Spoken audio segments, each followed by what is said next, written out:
ഉദ്ധാരണം എന്ന് പറഞ്ഞാൽ എന്നർത്ഥം? പുനഃ ഉദ്ധാരണം, വീണ്ടും ഉദ്ധരിക്കുക എന്നർത്ഥം. അപ്പോൾ പുനരുദ്ധാരണം എന്ന് പറഞ്ഞു കഴിഞ്ഞാൽ ഉറപ്പാണ് ഇതിനു മുമ്പ് ഉണ്ടായിരുന്നു എന്നുള്ള അർത്ഥമാണ്.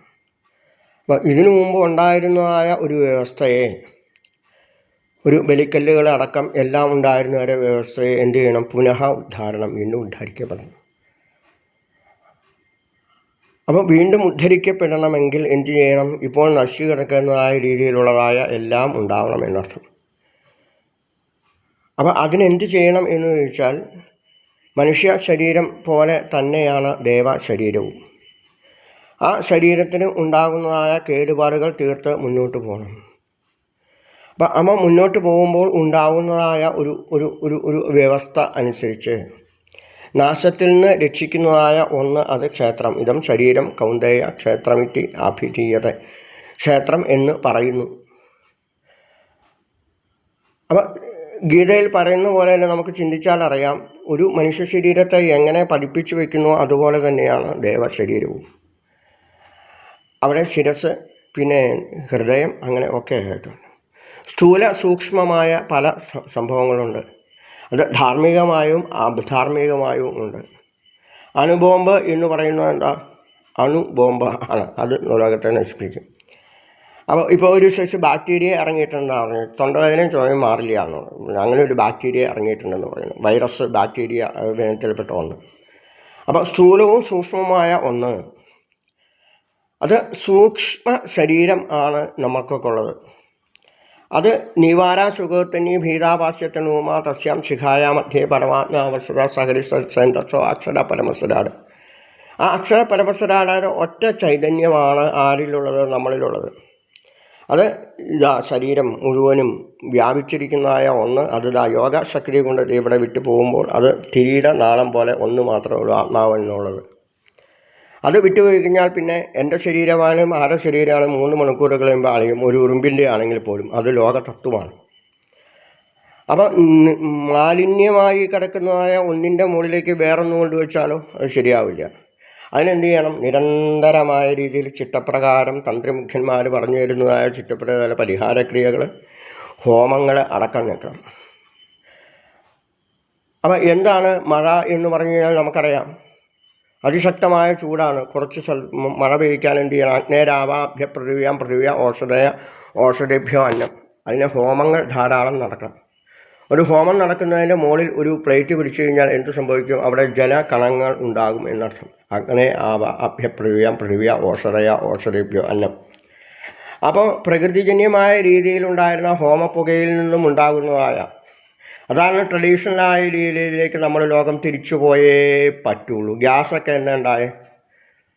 പണ്ട് കാലങ്ങളെ അടുപ്പ് കത്തിച്ചിരുന്നത് മുത്തശ്ശിമാർ ഈശകോണിൽ സ്ഥിതി ചെയ്യുന്നതായ അടുപ്പുകളിൽ അവിടെ തീ കൂട്ടി പുക പോയി കഴിഞ്ഞാൽ അവിടെ അരിയുടെ പാത്രം വെച്ച് കഴിഞ്ഞാൽ അവിടെ കലം വെച്ച് കഴിഞ്ഞാൽ തിളച്ച് വെന്ത് കഴിയുമ്പോൾ ഒരു 3 സ്പൂണ് അത് അവിടെ ഹോമിച്ച് കഴിയുമ്പോൾ അത് ഭസ്മം കലത്തെ തൊടിയിച്ച് കഴിയുമ്പോൾ എന്തായി? അന്നപൂർണേ സദാപൂർണേ ശങ്കരപ്രാണ വല്ലഭേ ജ്ഞാന വൈരാഗ്യ സിദ്ധ്യർത്ഥം ഭിക്ഷാം ദേഹി ച പാർവതി മാതാ ച പാർവതി ദേവി പിതാ ദേവോ മഹേശ്വര ബാന്ധവാ ശിവഭക്താശ്ച സ്വദേശോ ഭുവനത്രയം മുതലായ പ്രാർത്ഥനയെ കൊണ്ട് അവിടെ പ്രാർത്ഥിച്ചു കഴിയുമ്പോൾ പിന്നെ മുത്തശ്ശിമാരെന്ത് ചെയ്യാറുണ്ട്? ചെറുകുന്നിലമ്മേ ഒരു കുന്നു ചോറ്, ചെറുകുന്നിലമ്മേ ഒരു കുന്നു ചോറ്, ചെറുകുന്നിലമ്മേ ഒരു കുന്നു ചോറെന്ന് പ്രാർത്ഥിച്ചു കഴിയുമ്പോൾ എന്ത് സംഭവിക്കും? ഉച്ചയ്ക്ക് ദാഹിച്ച് വലഞ്ഞ് വിശന്ന് വരുന്നതായ ഒരു ഫാമിലി വന്നാൽ പോലും ആ കലത്തിൽ നിന്ന് ചോറ് കൊടുക്കാൻ സാധിച്ചിരുന്നു. പ്ലാവിൻ്റേതായ അടപലകയൊക്കെ ഉണ്ടായിരുന്നു.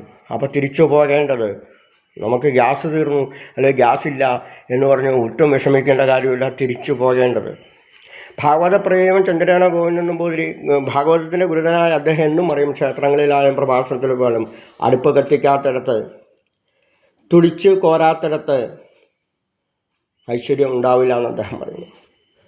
അപ്പം നോക്കൂ, എത്ര ആൾക്കാർക്ക് നടുവേദനയും മേലുവേദനയും ഇല്ലാത്ത രീതിയിലുള്ള എത്ര സ്ത്രീജനങ്ങളുണ്ട്, അമ്മമാരുണ്ട്. അവരുടെ നെഞ്ചിൻ്റെ ഭാഗത്തേക്ക് അടിക്കുന്നതായ ഗ്യാസിൻ്റെ ഇത് ബാധിക്കുന്നത് എല്ലിന് തേയ്മാനം ഇല്ലാത്തവർ, മുട്ടുവേദന ഇല്ലാത്ത, എല്ലുവേദന ഇല്ലാത്തവർ, നടുവേദന ഇല്ലാത്ത എത്ര ആൾക്കാരുണ്ട്. അപ്പം ഗ്യാസിൽ നിന്നും ഉണ്ടാകുന്നതായ ചൂട് അത് ഉള്ളിലേക്കാണ്, എല്ലിനെയാണ് ബാധിക്കുന്നത്, എല്ലിനെ പൊടിച്ചു കളയുന്നതാണ്. ഇവിടെ ഹിന്ദു സമൂഹം അടിച്ചു ഞാനും നമ്പീശനൊക്കെ കൂടി കഴിഞ്ഞ ദിവസങ്ങളിൽ അവിടെ ദഹനത്തിന് സഹായിച്ചു. അവിയലൊക്കെ ഉണ്ടാക്കാൻ ഞാനും സഹായിച്ചു അദ്ദേഹത്തിന്. പായസം ഉണ്ടാക്കാൻ സഹായിക്കാറുണ്ട്. കാറ്ററിംഗ് സർവീസുകൾ പായസം ഉണ്ടാക്കാനൊക്കെ നമ്മൾ സഹായിക്കാറുണ്ട്. അത് നിർബന്ധമായിട്ടും അടുപ്പ് ഉപയോഗിക്കുന്നത് എന്തുകൊണ്ടാണ്? അത് ഇത്തിരി ക്ഷീണം വന്നാൽ പോലും അതിൻ്റെ പുകയടിക്കുമ്പോൾ എന്ത് സംഭവിക്കുന്നു? സ്കിന്നിലേക്ക് മാത്രമേ ബാധിക്കുന്നുള്ളൂ. മനുഷ്യൻ്റെ ശരീരത്തിലെ സ്കിന്നിലേക്ക് മാത്രമേ അത് ബാധിക്കുന്നുള്ളൂ. അപ്പോൾ നല്ലോണം എണ്ണ തേച്ചൊന്ന് കുളിച്ചു കഴിഞ്ഞാൽ പിന്നെ ഫ്രഷാവും. എൻ്റെ പേരമേടെ മോനായ കില്ലത്തെ കേശഞ്ചാണ്ടൊക്കെ എപ്പോഴും പ്രോത്സാഹിപ്പിക്കുന്നത് പഴയ എണ്ണക്കാരാണ്. അദ്ദേഹം പ്രോത്സാഹിക്കുന്ന അടുപ്പ് കത്തിക്കുക എന്നർത്ഥം. അപ്പോൾ ഗ്യാസൊക്കെ എന്താണ്ടായ ആരും ടെൻഷൻ അടിക്കേണ്ട കാര്യമില്ല. ധാരാളം പ്രകൃതിയിൽ നിന്നും ധാരാളം വിറകുകളുണ്ട്, ഓല മടലുകളുണ്ട്, ചൂട്ടുണ്ട്, ചിരട്ടയുണ്ട്, ചകിരിയുണ്ട്. ഇതൊക്കെ ഉപയോഗിക്കും. അതുകൊണ്ടൊന്നും ഒരു അപകടവും വരാനില്ല. ഗ്യാസ് ചെറുതായിട്ട് കുറച്ച് വെച്ചിട്ട് ശർക്കര ഇട്ടിട്ട് പോയാൽ പോലും, നെയ്യ് ഒഴിച്ചാൽ പോലും 5 മിനിറ്റ് കഴിയുമ്പോൾ അത് അടുക്കി പിടിക്കും. എത്രയോ സംഭവങ്ങൾ ഗ്യാസ് ഓൺ ചെയ്ത് വെച്ച് വീട് അടച്ചുപോയി, അല്ലെങ്കിൽ അമ്പലം അടച്ചുപോയി, പിന്നെ തുറന്ന് കത്തി എത്രയോ അപകടങ്ങൾ ഉണ്ടായിട്ടുണ്ട് ഗ്യാസിൽ നിന്നും. അപ്പോൾ ഇത് പ്രകൃതിജന്യമല്ല എന്ന് ഉറപ്പാണ്. പ്രകൃതിജന്യമല്ലാത്ത ഒന്നിനെ നാച്ചുറൽ അല്ലാത്ത ഒന്നിനെ സൃഷ്ടിച്ചപ്പെടുത്തിയിട്ടുകൊണ്ട് യാന്ത്രികമായ രീതിയിൽ ഉണ്ടാകുന്നതായ ഒന്നാണ് ഗ്യാസ്. എത്ര പേർക്ക് ഗ്യാസിൻ്റെ സ്മെല്ല് കൊണ്ട് ചുമ വരും? 100% ആൾക്കാർക്കും ഗ്യാസ് തുറന്നിട്ടാൽ അതിൻ്റെ സ്മെല്ലടിച്ചാൽ ചുമ വരും. പക്ഷേ അടുപ്പ് കത്തിച്ചോളൂ. അടുപ്പ് കത്തിച്ചാൽ ഒരു സ്കിൻ ഡിസീസും ഉണ്ടാകുന്നില്ല. അതുപോലെ തന്നെ എത്ര ക്ഷീണം വന്നാൽ പോലും അതിൻ്റെ പുക അടിച്ച് കഴിയുമ്പോൾ അതിലേക്ക് വീഴുന്നില്ല. എന്നാലാണ്ട് ഗ്യാസ് അടുപ്പ് കത്തിച്ച് സാമ്പാർ ഉണ്ടാക്കി അതിലേക്ക് വീണു എന്നൊക്കെ പറഞ്ഞു കേട്ടു. രക്ഷപ്പെട്ടു എന്ന് കേൾക്കുന്നു. 6-7 മാസം പൊള്ളി കിടന്നു. അപ്പോൾ ഏറ്റവും ശ്രദ്ധിക്കേണ്ടത് ഒന്നാണ്, ഗ്യാസ് തീർന്നു പോലെ ഗ്യാസ് ഇല്ലാതെ ആ ഗ്യാസ് അല്ല. ആരും വിഷമിക്കേണ്ട കാര്യമില്ല. പ്രകൃതി ജന്യമായ ധാരാളം വസ്തുക്കളുണ്ട്. 10 മിനിറ്റ് വൈകിക്കോട്ടെ, അത് ആവാൻ താമസിക്കുന്നല്ലേ ഉള്ളൂ. അപ്പോൾ നമുക്കറിയാം, ഈ രണ്ടിൻ്റെയും പ്രത്യേകതകൾ മാറ്റിവെക്കുമ്പോൾ നമുക്കറിയാം, നമ്മുടെ പ്രകൃതിയിൽ നിന്നുണ്ടാകുന്നതായ വിറകുകളെ കൊണ്ട് കത്തിക്കുന്നവർക്ക് ആർക്കും ചുമയില്ലല്ലോ, ആർക്കും നടുവേദനയില്ല, മേലുവേദനയില്ല, എല്ലിന് തേയ്മാനമില്ല, മുട്ടിന് തേയ്മാനമില്ല. ഗ്യാസിൽ നിന്നുണ്ടാകുന്നതായ തീ, അതിശക്തമായ ആ ചൂട് നമ്മൾ അറിയുന്നില്ല, പുകയില്ല എന്നേ ഉള്ളൂ. പക്ഷേ അത് ബാധിക്കുന്നത് ഉള്ളിലെ എല്ലുകളെ ഉരുക്കുന്നതാണ്. അപ്പോൾ ഇങ്ങനെ ഏത് പ്രതലത്തിൽ നിന്ന് സംവിധാനം ചെയ്യുന്നതായ അടുക്കളയായാലും തടപ്പള്ളിയായാലും എന്തായാലും പോലും ആ ഭാഗത്ത് ചൂടടിക്കുമ്പോൾ അവിടുത്തെ എല്ല് ഉരുകിയിട്ടുണ്ട് 100% ആൾക്കാർക്ക്.